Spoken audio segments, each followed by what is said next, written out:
You think you know what you're looking at?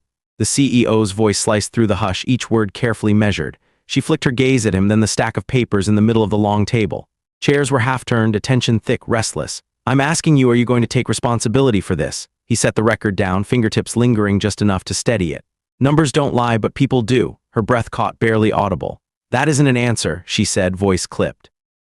Cough from the back corner. He watched her hands, the tension under the skin. Would you like me to read the next page? He asked quietly. If you say anything else, you will regret it. The words sheaved one atop another, brittle, complete. No one moved. He slid his sleeve up a notch just above the wrist. Maybe it's past time, he said, almost a murmur. Eyes found the tattoo inked plainly on his skin. Someone gasped, but no one spoke. In that silence, truths hung suspended, too close to fall. Some stories begin with a challenge, but this one was born of something deeper, an inheritance no one wanted, a reckoning overdue. Stay until the very end. It started 9 days before at the edge of an ordinary school parking lot. The post office on South Juniper was always busiest on Friday afternoons, but the day his life began to rethread, Colin moved slower than even the regulars noticed.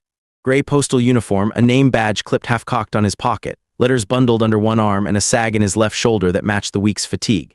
He stepped away from his battered mail van and glanced at the calendar tacked above his battered cubby. 2 days left until school fees had to be paid. Nothing left to sell. He rolled his neck twice, flexed the wrist with the faded burn mark, the only scar he let his daughter see. Behind the elementary school's gymnasium, folding tables crowded with bake sale boxes and shrieking laughter, the grown-ups were already bracing for the first hint of rain. Somewhere in that crowd, his daughter Hazel's laugh cut through the noise, a bright, clear note. She held her small wooden horse, painted blue, swinging from her palm like a talisman. He delivered a stack of envelopes to the school office, signed off 2 registered packages, and tried to tuck away the nagging menu of worries. The overdue notice from Hazel's art program, the rent receipt under his work vest, and the city's yellow tag warning for unpaid water. It was supposed to be a 1-minute errand, but that's when the law firm's event staff arrived, wheeling in high-gloss signage and baskets of branded pencils. 5 senior partners clustered along the curb, and leading them was a woman in a bottle green coat with hair pulled back tight, Eleanor Walsh, managing partner at Foster & Price. She made busy with her phone before scanning the lot as if expecting a threat. Her eyes landed on Colin, pausing, flicking from his face to the logo on his cap, to the chipped mail van in the staff zone. She stopped diagonally in front of him, voice a tight braid of politeness and warning. Is that your daughter with the wooden thing? Her eyes scanned Hazel, who grinned wide, blue horse dangling. Yeah, she likes to keep it close, Colin replied, a note of pride braiding through. That's sweet, Eleanor said, with an icy softness that expected to be thanked but not engaged. She passed a law firm flyer toward Hazel, then, almost as an afterthought, to Colin, her glance assessing, a careful inventory of his worn-down shoes and the ache in his stance. You realize, of course, these handouts aren't free toys, she said, voice louder now. The nearby parents shifted. Hazel blushed, stepping behind his hip. Colin spoke quietly, holding the envelope between his fingers rather than taking the paper from her. We're just here to see the art, not to collect your mail. One of the assistants leaned in. He's just the mailman, they said to no one specific. Eleanor pressed, is delivery that hard? Maybe leave the school events to people on the list. We don't want just anyone drifting through. He folded the envelope once, twice, and tucked it back in the carrier. Hazel's invited, he said, voice even, but I can wait outside if that's easier. She smiled, teeth barely showing. That's the kind of respect we need around here. The rest of the line began to look at him, some nodding, most pretending not to. Colin tipped his cap and signaled to Hazel, who squeezed her blue horse tighter. He walked her to the gym door, voice low, keep your notes dry, kiddo. Her grip tightened. He felt every eye in the lot, a weight that outlasted the drizzle that finally began to fall. He didn't look back as they moved upstairs, a quiet storm already gathering in the space between tables and chance remarks. The page had barely turned. Hazel fell asleep unworried. Colin counted the bills after dinner, kneeling on the faded linoleum of their kitchen, the overhead light buzzing in 3 blinks out of 5. He watched Hazel hum to herself, feet swinging from her chair, tiny wooden horse spinning on the table. She traced the grain of its belly with her thumb, gaze distant. "How come you never get tired, Daddy?" Hazel asked, eyes set on his. He didn't look up from the bills. The tune in her voice matched her mother's, Anna's voice, picture hidden in a drawer, so fragile Colin only took it out in late hours when Hazel slept. He sighed, breath shallow, and let the bills fan out on the table. He tried to smile, but she caught the slip. "I bet superheroes even need a rest," she said, almost a challenge. Colin closed the notebook and pushed it away, then reached across to nudge a lunchbox toward her, quietly slipping in a folded note. "No cape here, but the snacks are still good." Hazel patted his hand twice, horse held tight in the other. Outside, a siren wailed 3 blocks distant. He watched her examine the next day's art project, tracing what could have been mountains or buildings, a guess only she would answer. He got up, tossed a few coins into the jar marked camp, then folded the shopping list again and again until it was more crease than paper. She yawned, leaning against the table. "If you ever get tired, just tell me, then I'll tell my horse he keeps secrets." He grinned, eyes crinkling. "Deal, you get some sleep first." After Hazel faded upstairs with her blue horse bouncing at her knee, Colin took out Anna's old hiking pack, tracing a faded climbing patch sewn crooked on the front. The zip caught on a thread. He stopped, closed his eyes, and listened to the low, slow hum of a house remembering, returning, repeating. There was more history in this home than any landlord imagined. Before bed, he set an old service ring next to his phone, its edges scuffed, never worn since Anna's accident. He glanced at the empty fridge and the unopened envelope marked second notice. He tapped out a message for the neighbor Mrs. Patel, who'd been asking if he still fixed bikes. "Tomorrow, we'll bring Hazel." When the lights went off, Colin stood for a few seconds in the quiet. He wondered, not for the first time, if he could really keep every promise he made on these nights. Eleanor's penthouse reflected sharp edges in every surface.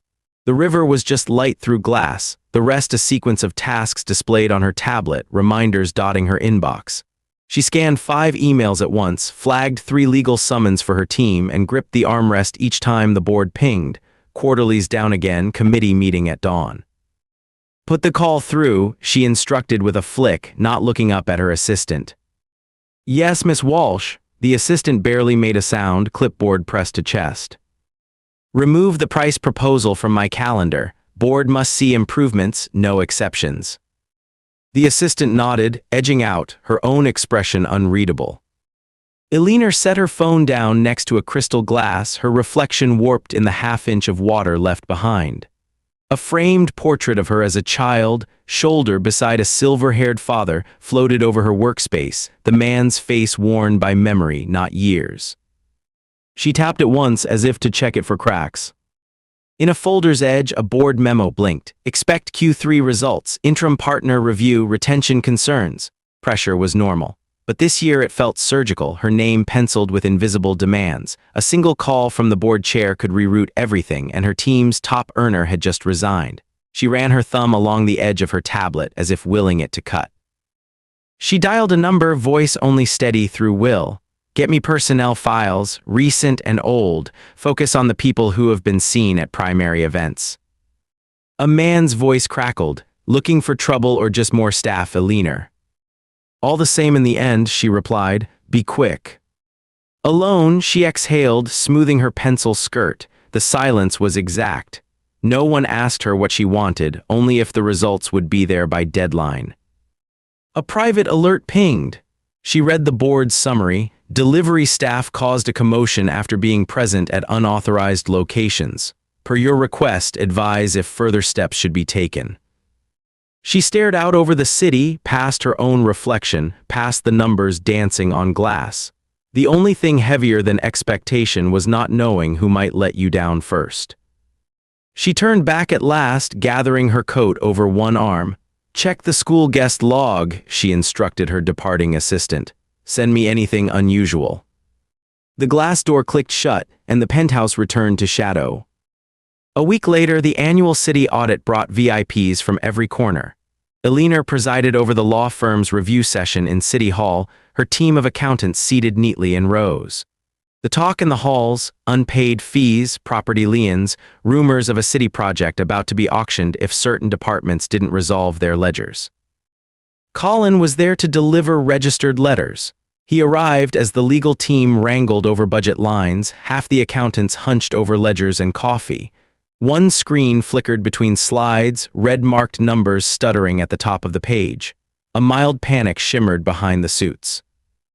A senior auditor grunted, "We're missing $8,000. The ledger's off. Systems say the property fund's balanced, but I can't see the transfer." No one answered until Colin, placing envelopes beside a coffee, peered at the open spreadsheet with a postman's unhurried patience. "Your totals add up, but you've triple reconciled two sources. No transfer showing, but the actual balance line S been zeroed here." He jabbed a finger at a sequence of digits. "See the shuffled codes? That's a side-drawn calculation. If you page back to last month, the offset's buried here." The auditor adjusted his glasses, brows drawn tight. Colin continued, "It's not the audit file, it's the control journal. Someone ran false positives through. Trick is the code doesn't match the asset list C signed by a different hand." The room hushed. Two accountants looked at each other. Eliner's assistant huffed, "You're just the mail carrier." Colin shrugged, a single shoulder move. Nothing wrong with being thorough. The senior auditor scanned the entries, color draining from his ears. He flagged the column, muttering, "That's not a system error, that's a ghost ledger. We'll need to review everything." Eliner entered with a brisk step, blazer sharp as ever. She weighed the hush, then spoke over the staff. "That's quite a leap, sir. I'm sure it's a coincidence. Our team is rigorous. Isn't that right, Mara?" The audit chief nearly knocked over her mug. We have it. I'll check all signatures, ma'am." The assistants glanced sideways. The silence that followed was taut, almost reverent. The mailman's answers hovered in the air, impossible to ignore. Later, alone by the copy machine, the junior analyst who'd watched Colin step through the code replayed every line. He'd seen handiwork like this once before, decades ago, in a case that never made the news but sank 3 careers and a fortune. He swallowed, hands slick on the keyboard. He had seen this before, 20 years ago. Miles away in a curtained bedroom lined with textbooks, Mara's laptop glowed as she typed "City Audit Fraud Dual Signature." A handful of results, 2 dead ends. She called her cousin in records. "Hey, you know the guy who pointed out today's irregularities? Delivery uniform, sharp eyes, something's off." "What do you mean?" "It's like he'd done it before, knew the artifact code down to the offset ledger." Her cousin whistled. "Weird, you want me to check county records?" Mara hesitated. "Go deeper, check military service records too. I don't know why, just a hunch." As Mara hung up, she set a calendar reminder. School auction in 48 hours. If the city lost this property, every program would dry up. Meanwhile, at Colin's apartment, Hazel tried to balance the blue horse on the edge of a stack of peanut butter jars. She asked, without looking up, "Daddy, is it bad if someone's lonely even when people clap for them?" He stopped soaping a dish, hands underwater, and stared at her reflection in the glass. He turned, voice soft, "Sometimes the loudest room is the loneliest." Hazel looked pleased, but he saw her question wasn't done. "Do you think that lady at my school is lonely, the one who gave me the paper?" He set the dish down, wiped his hands, and knelt beside her. "Why do you ask?" Hazel shrugged, still working the horse's legs, "Because she talks so fast." He smiled, placing a hand on her shoulder. Her world was questions, each one a key to someone else's locked room. Upstairs, the time pressure sharpened. A letter arrived at their door. City property auction, final notice. Settlement required for all accounts associated by noon, 2 days from today. Across town, Eliner called in her fixer. "Mason, this school thing is embarrassing. I don't need press in my teeth. Anyone making it worse, push them back. Hard." Mason only grunted. He scrolled names on an iPad, pausing at Colin S. Mara, the analyst, found an old scanned record, a declined offer letter signed by someone with handwriting matching Colin S. She drew a sharp breath. She printed it, then dialed her boss. You owe me, see what I found. The man who helped today, he was a named reference for a city audit 7 years ago, cleared some telecom fraud. Why's he still delivering mail? The boss paused. People make choices, sometimes for reasons we can't see. Mason appeared in the doorway, blocking the light. You called. Mara squared up. I just want to keep the city from going broke. Mason scoffed, or maybe you want credit. Mara's jaw set. All I care about is not burying good people. You might want to try it. He shrugged and left, threat clear in his posture. Colin received a call from the superintendent's office. We're sorry to inform you, your daughter's art scholarship is under review due to irregularities with your job documentation. I'm not sure what you mean, ma'am, Colin replied, his focus narrowing. My mailing address hasn't changed. She hesitated. We'll be in touch. City rules, you know. Hazel stared at the blue horse on her lap that night, quieter than usual. Colin tucked her in, whispering, we solve problems together. She nodded, even if people don't believe you. Even then. He finished the vinegar wash of old hiking gear, moving slowly, knuckles pressed white. There was nothing casual about being forced off the map. The city hall boardroom was colder, the hum of the air system insistent, metallic. Eliner's phone buzzed, message from Mason, handled, mailman won't be a factor. She replied only, that's not enough, make sure he's out of the way for good. Across the street, Colin noticed the mail van's slot on the schedule had disappeared. When he tried to clock in, the system flashed, access denied. He called the dispatcher. It says I'm suspended. Order from above, something to do with an inquiry at City Hall, came the careful reply. Hazel's breakfast was uneaten. She showed him a drawing, 2 horses beside a series of ladders. If someone loses, can they always climb back up? She asked. He kissed the top of her head. There's always another rung. Colin folded his uniform, creased already at the elbows, and watched through their window as a city tow truck hooked his van, the driver pausing to snap a picture. On the phone, Mara whispered, Mr. Taylor, you need to know, there's something about your history, something not in the database but flagged by an outside consultant. Tell me, he said. Military records undeclared. You left signatures in an audit trail 5 years ago, solved the accounting code no one cracked. You're being watched. Colin tapped the phone against his knee. Who's watching? She hesitated. Board chair Eliner Walsh.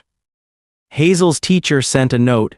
Concerns about your father's employment. Please clarify position before Hazel's next attendance. Colin's response was tight, just enough. We'll resolve. Please keep her enrolled until Friday.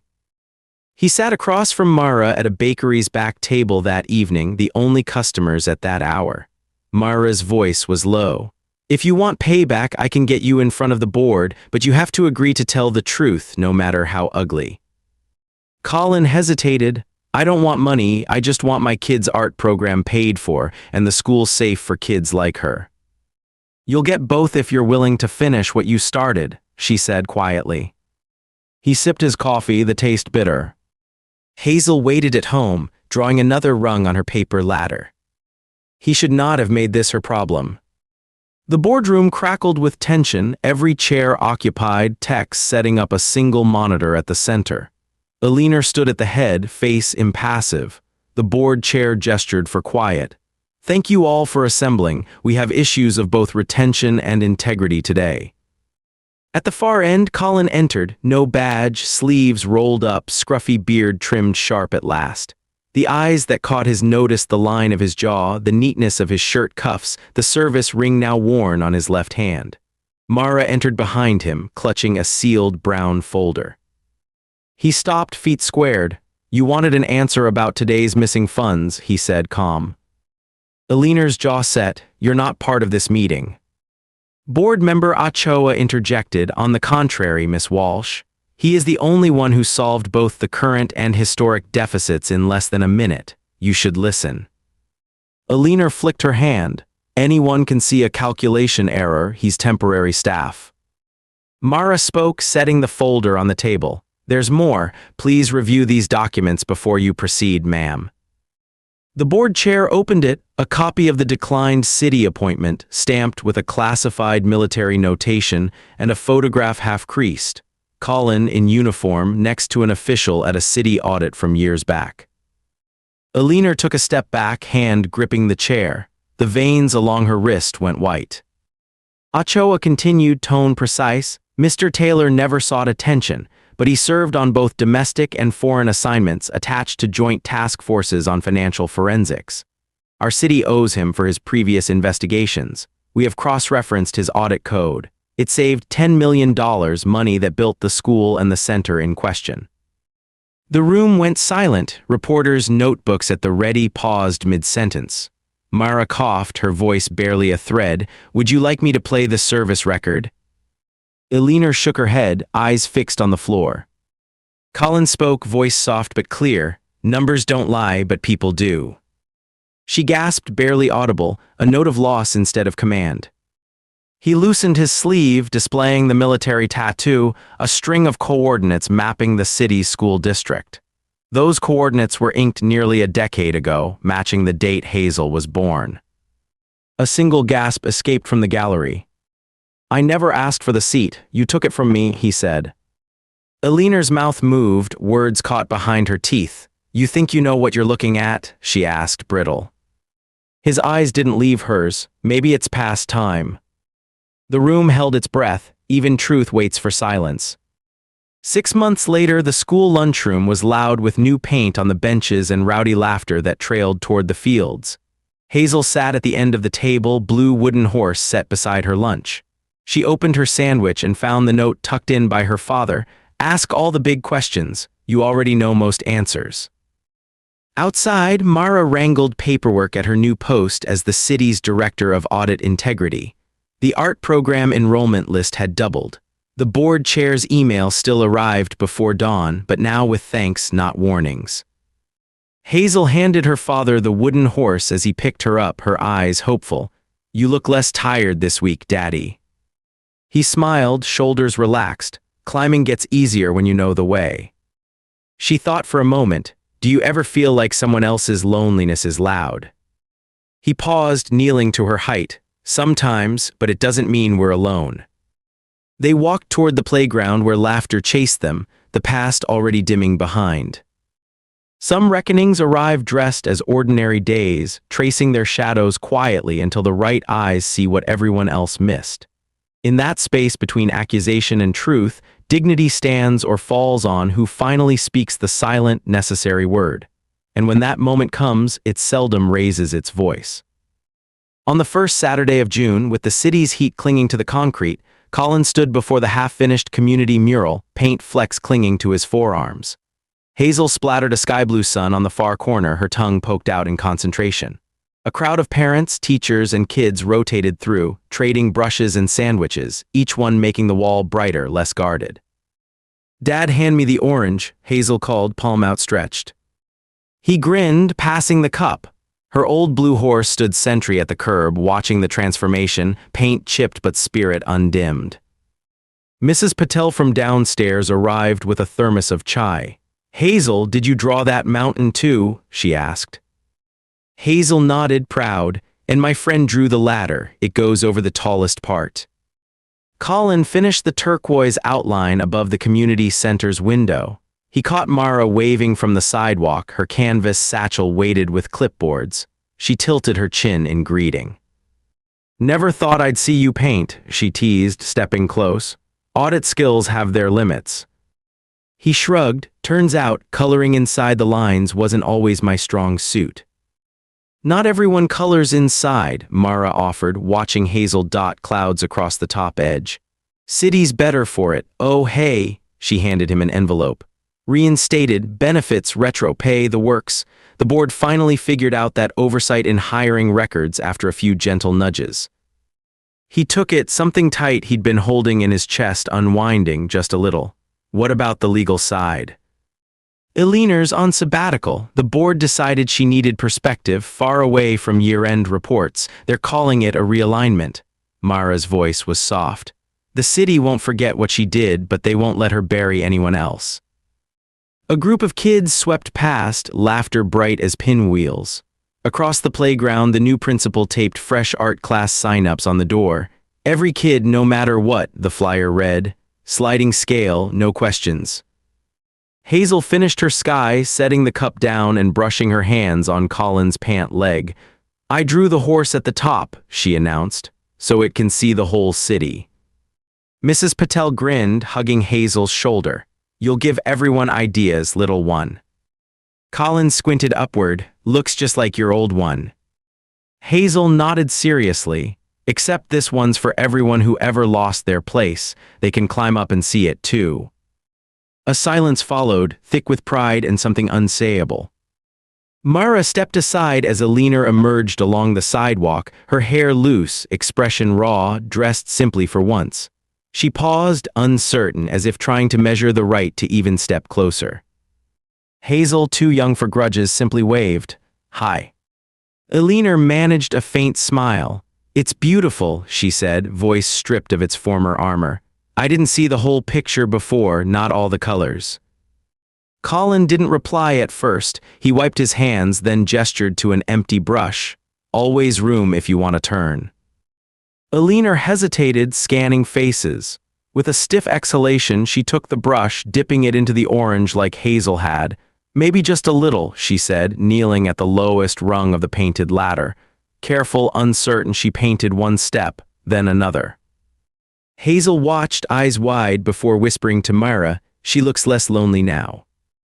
Myra nodded, a softened smile curving her lips. Sometimes you just have to climb down before you climb up. Colin glanced over, memory flickering at the edges. Something Anna used to say, he murmured, or maybe just something I should have listened for sooner. The line around the mural shifted, voices rising, laughter unforced now.